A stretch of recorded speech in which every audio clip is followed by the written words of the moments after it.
The boardroom occupied the entire 43rd floor of a tower that overlooked the Charles River, and the silence inside it had a texture to it, heavy and deliberate, the kind that pressed against a man's chest like a hand.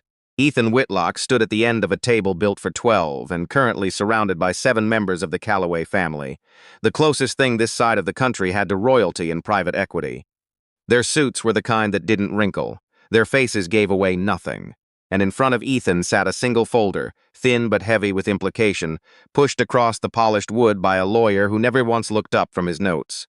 $740 million, the lawyer said, contingent on full transfer of executive authority, effective immediately upon signing. The number seemed to hang in the air longer than it should have, $740 million. More money than Ethan had ever let himself imagine, even in the years when he was sleeping 4 hours a night in a one-bedroom apartment above a laundromat, building the routing software that would eventually become Halcyon Systems.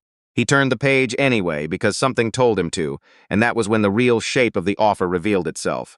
They weren't buying his company, they were dissolving his place in it.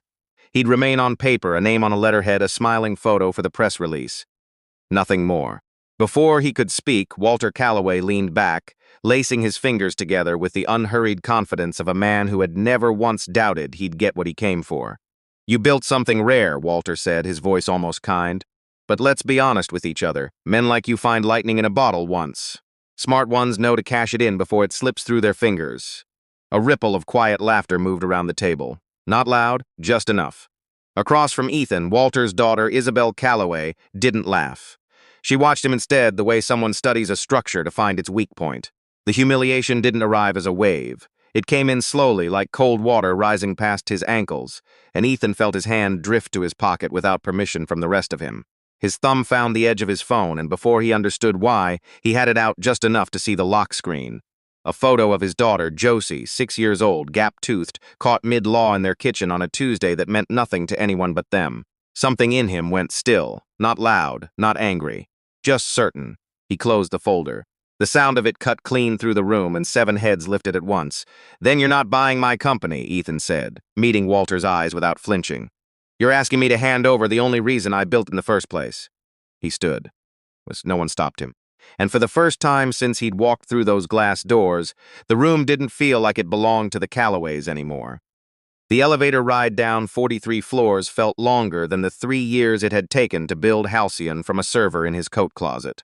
Ethan's reflection stared back at him from the mirrored walls, loosened tie, tired eyes, a man who had just turned his back on more money than most people would see in 10 lifetimes.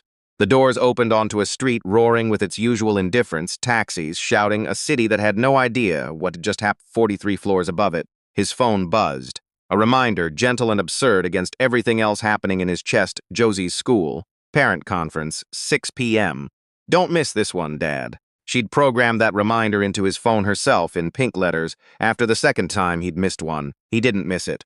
The walk to the small 2-bedroom rental in Somerville took 25 minutes, past the same coffee shop, the same dry cleaner, the same crooked fire hydrant Josie liked to step over like it was lava. When he opened the door, the apartment smelled like macaroni and the inside of a crayon box, and Josie was on the living room floor, tongue between her teeth, deep in concentration over a drawing. "Daddy!" She was up and across the room before he'd even closed the door, crashing into him with the full reckless force only a 6-year-old can manage. "Hey, Peanut!" He scooped her up, and for the first time since that boardroom, something in his chest loosened. She pulled back to study his face the way she always did, like she was reading weather patterns. "You look tired." "Big meeting," he said. Simple. True enough. She nodded like that settled it, then dragged him by the hand to the floor where her drawing waited. A tall building, a stick figure of him holding her hand, both of them grinning too wide to be realistic. Above their heads in crooked 6-year-old letters, "My dad fixes broken things." His throat tightened in a way no boardroom had ever managed. "Even when they're really broken," she added, matter of fact, already reaching for another crayon. That night, after dinner, after the dishes sat soaking and Josie had fallen asleep against his arm on the couch, his phone lit up. First a trickle, then a flood. Messages from his team. "Did you actually walk? Tell me this is a rumor. Call me the second you see this." And under it all, a message from a number he didn't recognize. "You just made the worst decision of your life." He looked down at Josie's hand, still curled around the hem of his shirt even in sleep, and understood, with a clarity that surprised him, that whatever came next, he would face it the way he'd faced everything else. Not as a man chasing approval, but as a father protecting the one thing that actually mattered. The quiet that greeted him at the office the next morning was the loud kind. Conversations paused when he passed. Eyes dropped to keyboards. Everyone had heard. Everyone knew Ethan Whitlock had walked away from $740 million over what some were calling pride and others were calling principle, depending on how much they trusted him. His CFO, Marcus.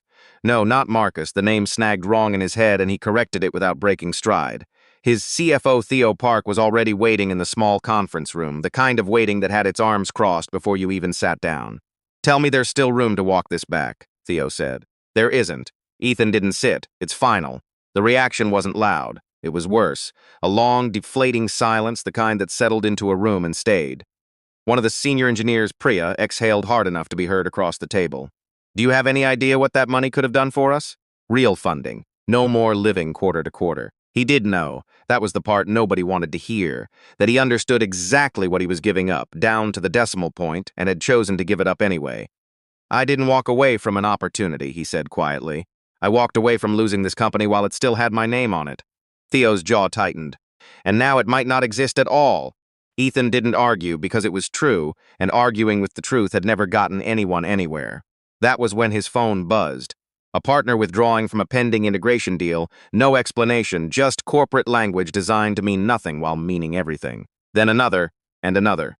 The Callaways had started. "They're coming after us," Theo said, all the earlier frustration drained out of his voice, replaced by something flatter and more frightening. "I know." Ethan's voice was steady even though nothing inside him was. "Give me 48 hours. If I can't stabilize this, we revisit everything." 48 hours. Theo held his gaze a long moment before nodding, the kind of nod that wasn't agreement so much as the absence of a better option. That night, when Ethan got home late, the apartment had already gone soft and golden in the lamplight. Josie at the kitchen table with her homework spread out like a tiny battlefield. "You're late," she said. "Not an accusation, a fact." "I know." He knelt beside her chair, glancing at her math sheet. "Looks like you're getting smarter than me." She grinned, then hesitated, the kind of hesitation that meant a real question was coming. "Did your meeting go good?" He thought about lying. He thought about the easy, comfortable lie that would let her go back to her homework without carrying any of this. Instead, he chose the smaller truth. It was hard, she nodded.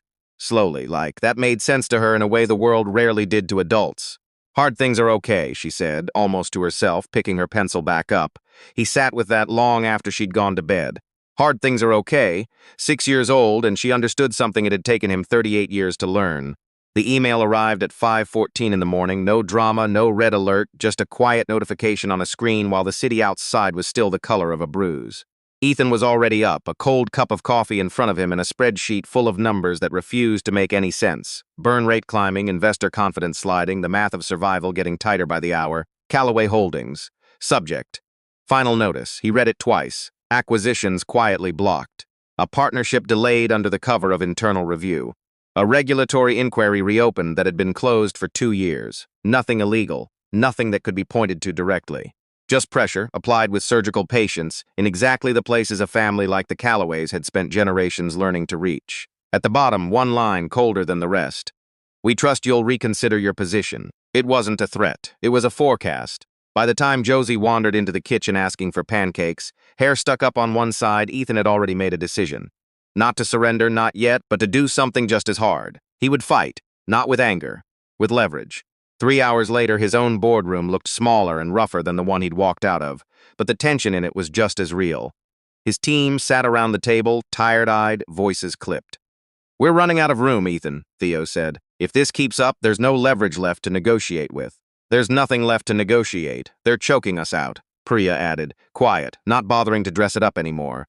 Ethan placed both palms flat on the table and looked at each of them in turn, not as employees, but as people who had handed him their futures without asking for much in return. "Then we stop reacting," he said. "We start moving." What he hadn't told any of them, what he'd kept folded away even from Theo, was that Halcyon's predictive routing engine, the thing they sold as a logistics tool, had a second layer underneath it nobody outside a 6-person research team even knew existed. A system that could model infrastructure failure points before they happened, the kind of capability 3 different government contractors had been quietly circling for the better part of a year. He hadn't released it. He hadn't been ready to release it on someone else's terms. Now he was. The next 2 days moved without pause. Calls to contacts he'd kept dormant for exactly this kind of moment. Agreements drafted in encrypted threads, signed behind doors that didn't have Calloway names on the guest list. By the third morning, something had shifted in the industry's bloodstream.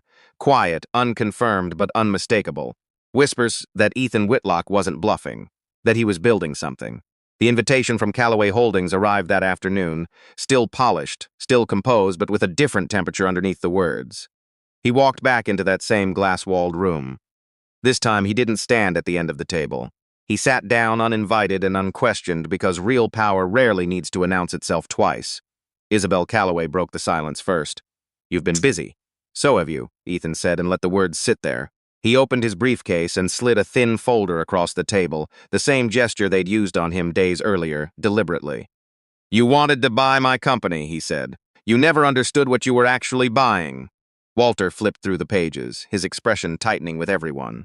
"This isn't possible. It already is." The silence that followed had weight to it, the kind that comes when a room realizes the balance has shifted and no one wants to be the first to admit it out loud. Isabel closed the folder slowly, her eyes lifting to his. "What do you want?" Ethan let the question sit a moment before he answered.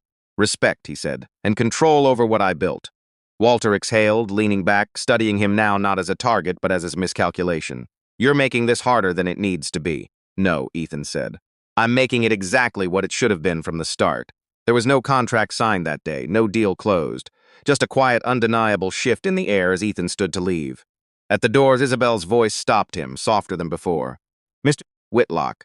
When he turned, something had changed behind her eyes. Not warmth, exactly, but something closer to respect. "We'll be in touch." He nodded once, not as a man waiting for approval, but as an equal acknowledging the end of one conversation and the start of another.